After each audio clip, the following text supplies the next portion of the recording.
Halo semua, kembali lagi bersama saya Putu Ida.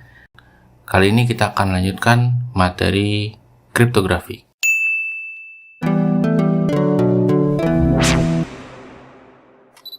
Baik, kita akan mulai materi kita kriptografi. Kriptografi memiliki sejarah yang panjang ya 3000 tahun sebelum Masehi. Nah, ini ditandai dengan hieroglif di Mesir ya. Oke, kemudian di Yunani juga ada di 400 tahun sebelum Masehi, itu ada namanya skytil ya. Jadi bagaimana gulungan, nah ini akan menjadi kertas gulungan ya. Nah, ini akan menjadi kertas gulungan begini. Kuncinya adalah balok kayu ini. Jadi tanpa balok kayu yang pas, maka tulisan ini itu tidak akan terbaca dengan baik ya. Jadi itulah pesan yang disampaikan oleh alat yang berupa skytil ini pada zaman Yunani 400 tahun sebelum Masehi. Nah, kemudian Caesar Cipher 50 tahun sebelum Masehi. Nah, ini menggunakan yang namanya Caesar Cipher wheel. Jadi di sini bisa kita lihat ya. Jadi huruf A dengan huruf apa ini? A ya kalau nggak salah. Huruf A dengan huruf A, huruf Z dengan huruf B, dan seterusnya.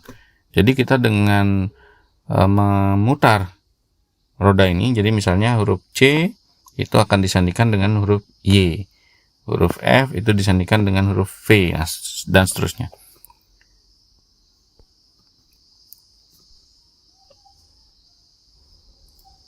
Ya, di Arab sendiri itu punya sejarah tersendiri juga dengan kriptografi ya.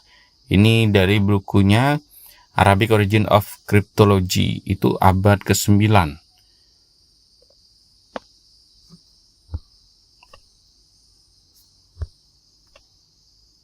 Nah, lanjut masih di Arab ya. Jadi dengan buku yang tadi Arabic Origin of Cryptography.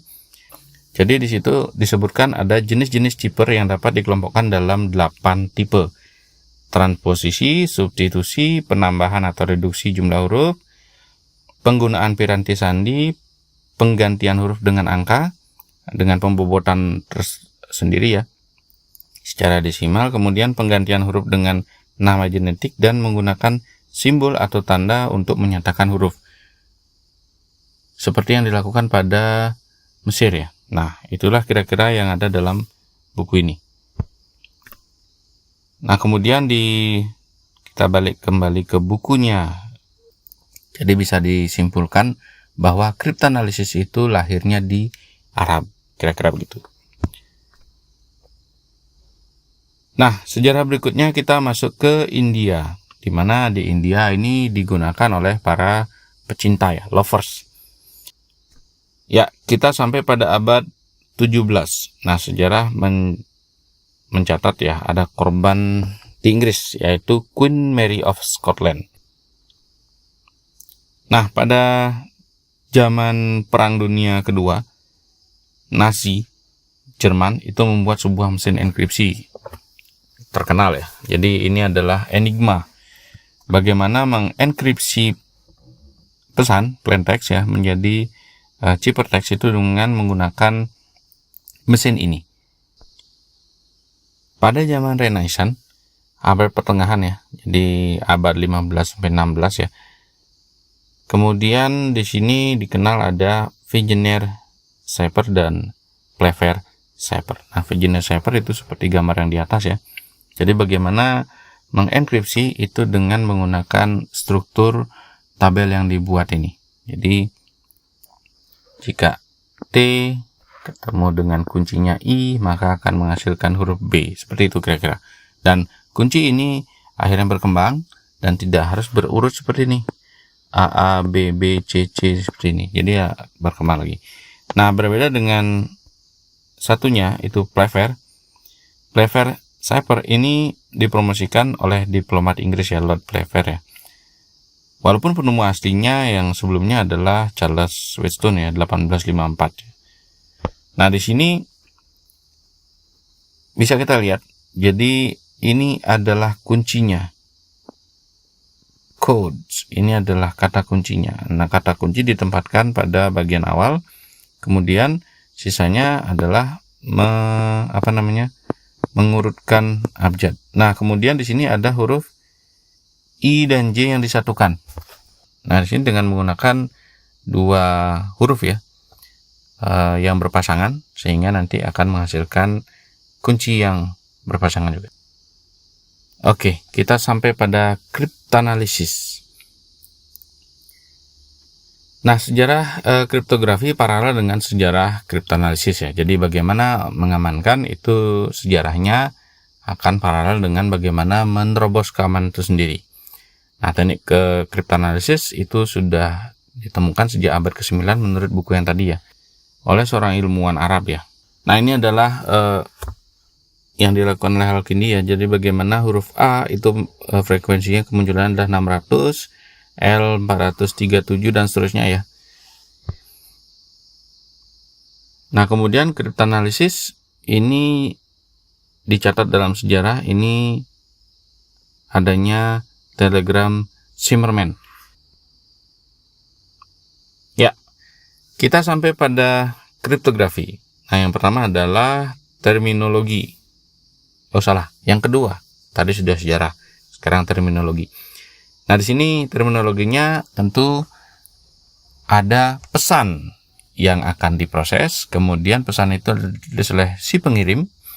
Nah, kemudian ada prosesnya yang namanya enkripsi, kemudian ada pesan yang sudah terenkripsi namanya ciphertext, kemudian di pihak penerima itu wajib atau haruslah mendekripsi pesan sehingga pesan itu kembali menjadi pesan atau plaintext sehingga bisa dibaca oleh si penerima.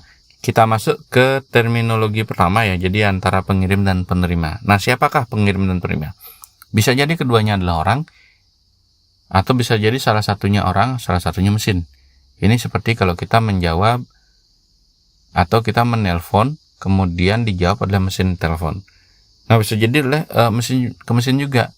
Ini seperti kita menggunakan instant messaging ya.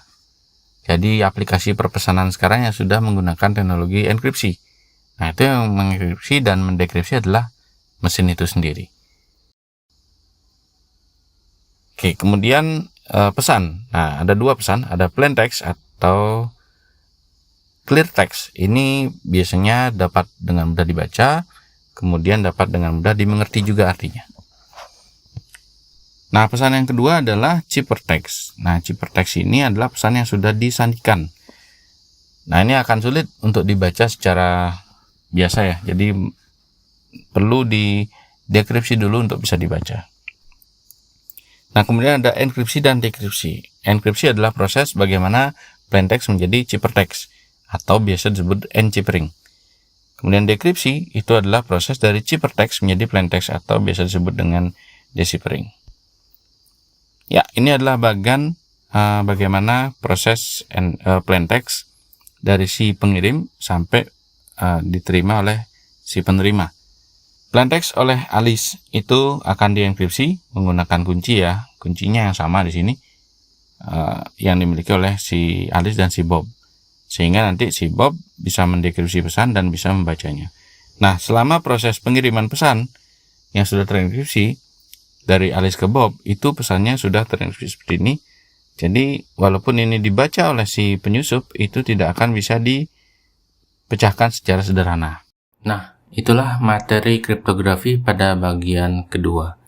Kita akan lanjutkan lagi materinya di bagian ketiga. Terima kasih dan sampai jumpa.